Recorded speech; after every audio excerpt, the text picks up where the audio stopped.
तो अक्षम में आज हम आपको दिखाने जा रहे हैं यूपी उत्तराखंड में कानून के राज और अमन चैन को चुनौती देने वाली वो बड़ी खबरें जो सावधान भी करती हैं और खबरदार भी। अपने टीवी स्क्रीन पर एक साथ आप 4 बड़ी खबरें देख रहे हैं। पहली बड़ी खबर उन आशिकों से जुड़ी है जिन्होंने इश्क की खातिर मौत को गले लगाया।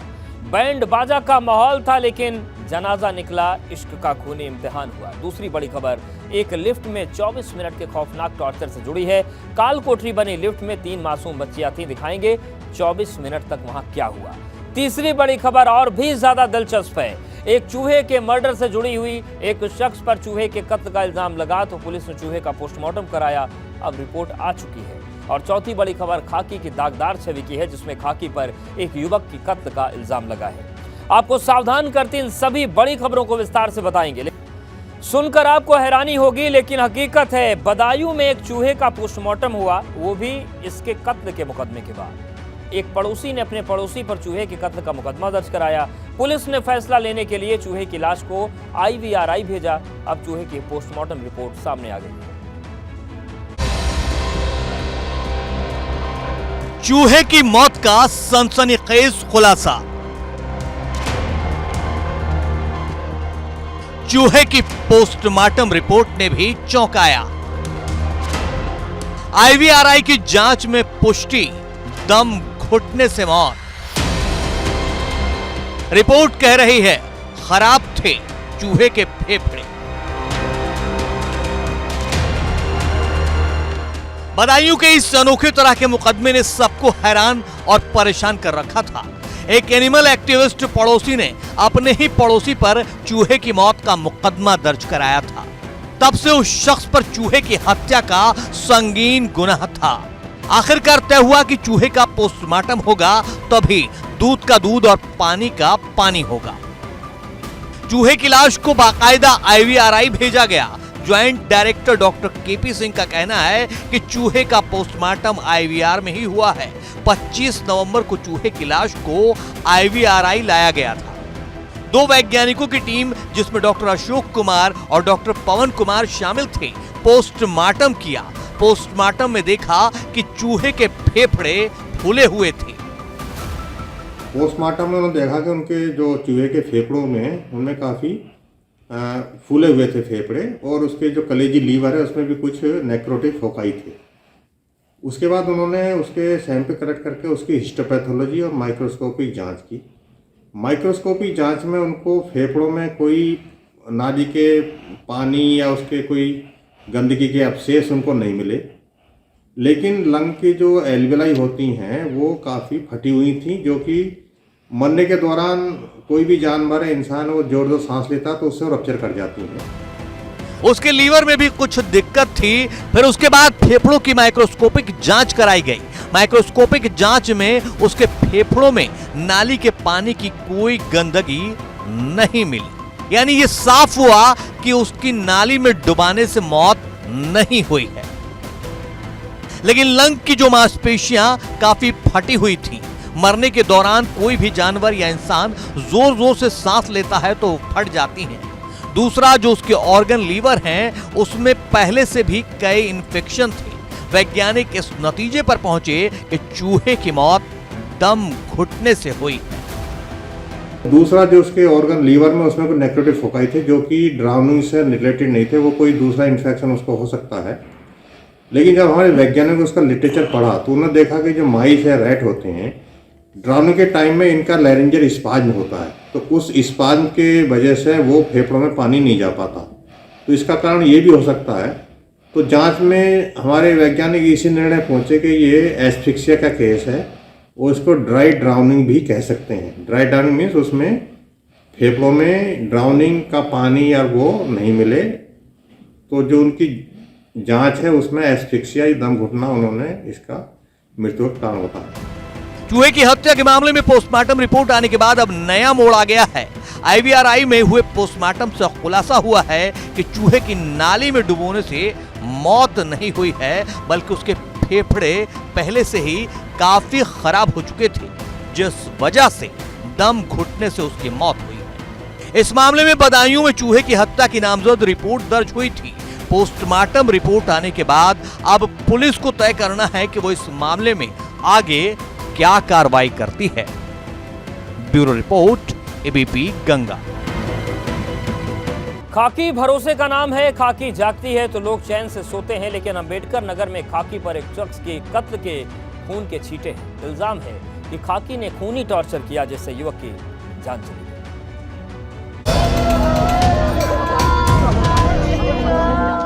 मातम और कोहराम मचा है, घर वालों का रो रो कर हाल बुरा है। पुलिस पर युवक की मौत का इल्जाम लगा है। एक हंसता खेलता नौजवान युवक लाश बन गया है, इसलिए परिवार पर दुखों का पहाड़ टूटा है। मृतक युवक के परिजनों का इल्जाम है कि दो पक्षों के झगड़े के बाद पहुंची पुलिस ने बहन के यहां गए भाई की बुरी तरह पिटाई की। कराना है, लेकिन पहले हमको न्याय मिले। एफआईआर का कॉपी जब तक हमारे हाथ में नहीं मिलेगा तब तक हम पीएम कराने के लिए तैयार नहीं हैं। हमें न्याय चाहिए, उनके ऊपर धारा लगना चाहिए। घटना यही था कि हमारा भाई अपने बहन के यहाँ गया था और वहाँ से जो है करीब 8:30 बजे के बीच में दो पुलिस वाले ने वो उधर से लौटे और उसको दूसरा कोई समझ के उसको इतनी पिटाई की, इतनी लत्ती मुक्की माले बेरहमी से कि उसका देहांत तो तुरंत का तुरंत वहीं पर हो गया था। हमारी बहन उस समय थी, चिल्ला रही थी, लेकिन पुलिस वाले ने हमारी बहन के कोई बात सुना नहीं। उसे इतनी बेरहमी से मारा कि उसकी मौत हो गई, जबकि उस झगड़े से युवक और उसके रिश्तेदारों का कोई वास्ता नहीं था। पुलिस कर्मियों की पिटाई से युवक की हालत गंभीर होने पर उसे जिला अस्पताल लाया गया, जहां चिकित्सकों ने उसे मृत घोषित कर दिया। पुलिस ने हमारे भाई वहाँ हमारे द्वार के सामने खड़ा था, वहाँ जो है पुलिस तुरंत आई, मेरे पूछे नहीं, कुछ नहीं पूछे। इसके बाद जो हमारे भाई को इतनी धुलाई की थी, इतनी धुलाई की, इसके बाद वो जब तक मर गया तुरंत। मैंने तुरंत जैसे उसको एक झापड़ मारा, तुरंत दीदी जी जा करके बुलाया। मैंने घर से बाहर निकला, देखे मेरा भाई है। तुरंत पुलिस ने इतना मारा, हाथ से छोड़ा, तुरंत मेरा भाई खत्म हो गया था। अब हुआ क्या है ये जान लीजिए। अंबेडकर नगर के बेवाना इलाके में बाजार में शाम के वक्त दो पक्षों में झगड़ा हो रहा था। इसकी सूचना पुलिस को दी गई। आरोप है कि इस दौरान वहां से गुजर रहे प्रवेश कुमार, जो अकबरपुर कोतवाली इलाके का रहने वाला था, अपनी बहन के घर गया था। पुलिस ने घर से थोड़ी दूर उसे पकड़ लिया और पीटने लगी। पुलिस की पिटाई से युवक की हालत गंभीर हो गई। उसे परिजन जिला अस्पताल लेकर गए, जहां डॉक्टरों ने मृत घोषित कर दिया, जिसके बाद परिजनों ने जिला अस्पताल में हंगामा शुरू कर दिया। पुलिस का दामन दागदार हुआ तो जिला अस्पताल में पूरे मामले की जानकारी लेने डीएम और एसपी भी पहुंचे। दोनों अधिकारियों ने मृतक के परिजनों से बात की। आला अधिकारियों का कहना है कि एडिशनल एसपी द्वारा जांच की जा रही है, जो भी दोषी होंगे उनके खिलाफ कार्रवाई की जाएगी।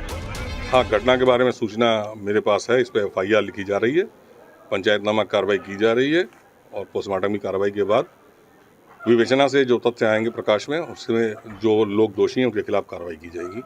प्रथम दृष्टया ये बात मृतक की बहन के द्वारा बताया गया कि पुलिस द्वारा उसकी पिटाई की गई है। इस सिलसिले में जांच की जा रही है, एडिशनल एसपी की जांच कर रहे हैं।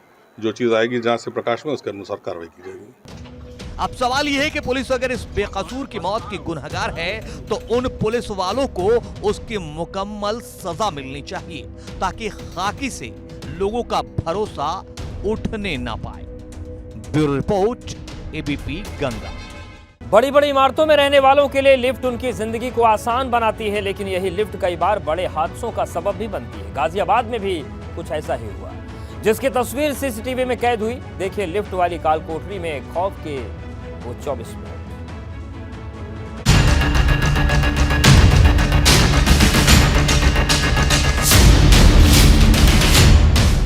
सोसाइटी की लिफ्ट में फंसी 3 बच्चियां।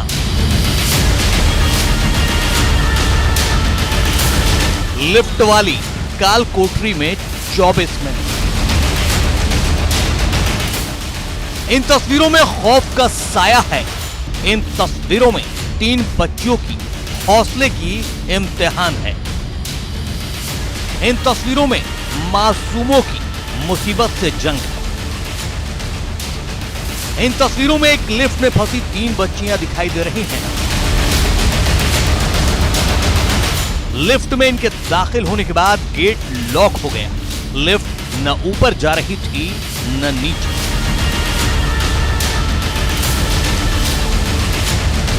तीनों बच्चियां खौफजदा लिफ्ट में फंसकर बड़े बड़ों के पसीने छूट जाते हैं।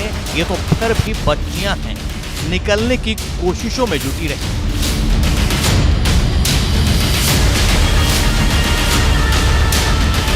6-7 मिनट तक वो सोचते हैं कि खुल जाएगी, बट उसके बावजूद भी कुछ नहीं हुआ। और जब उन्होंने हाथ पैर मारने शुरू किया, रोना धोना शुरू किया, तो यहाँ बैठे गार्ड्स को और सबको पता लगा, क्योंकि मेरी बेटी ने बेल अलार्म बजा दिया था, तो गार्ड को पता लगा कि कोई 11वें फ्लोर में फंसा हुआ है।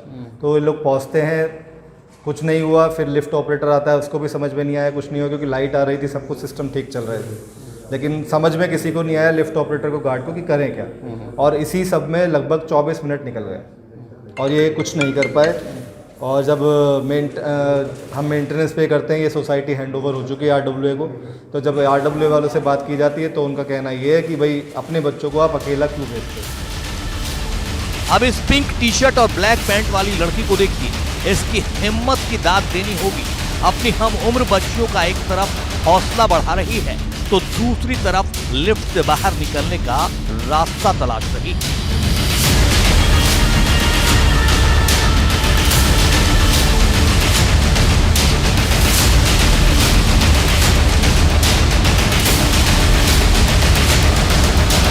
बताया जा रहा है कि करीब 24 मिनट तक ये बच्चियां इस छोटी सी लिफ्ट में हिम्मत और हौसले के साथ डटी रही, जिसके बाद इन्हें बाहर निकाला गया।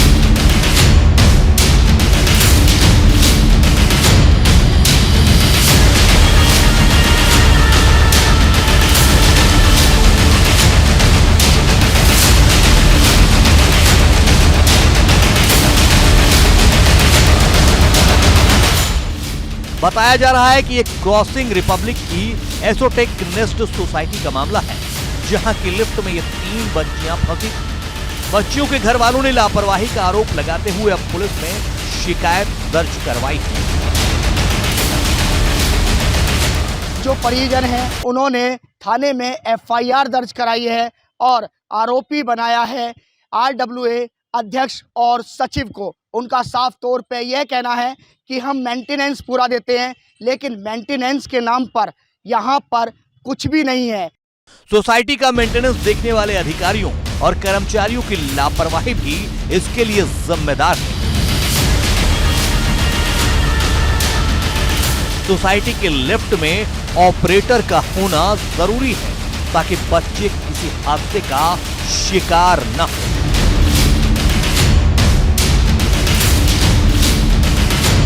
Bureau report, ABP Ganga.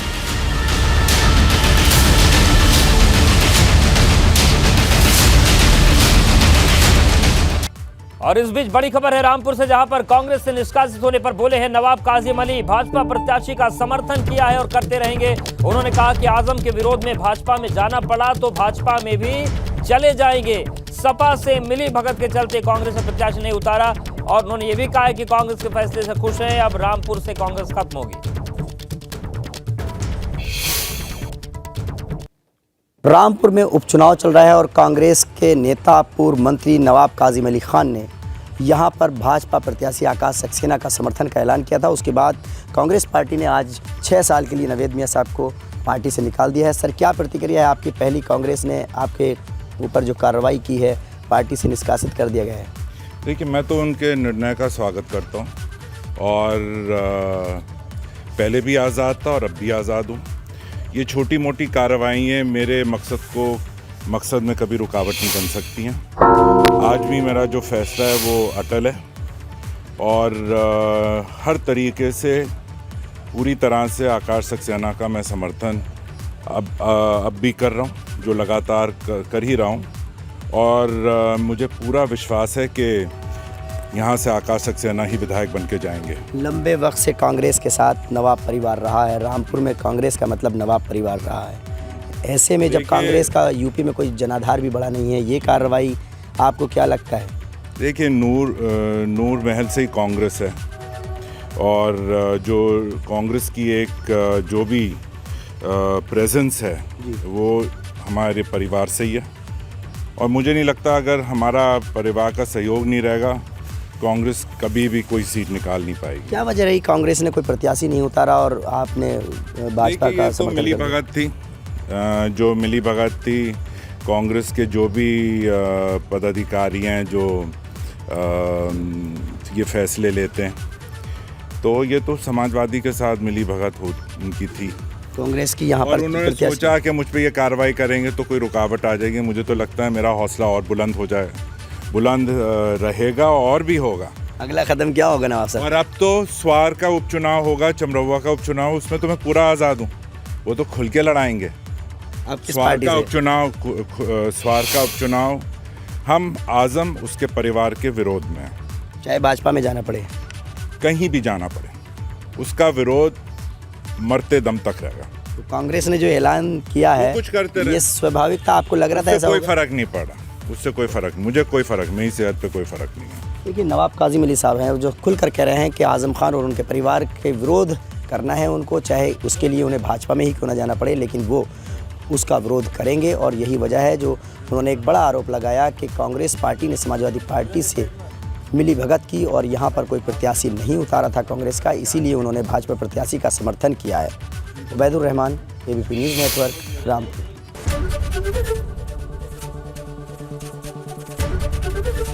ABP Ganga, खबर आपकी, जुबान आपकी।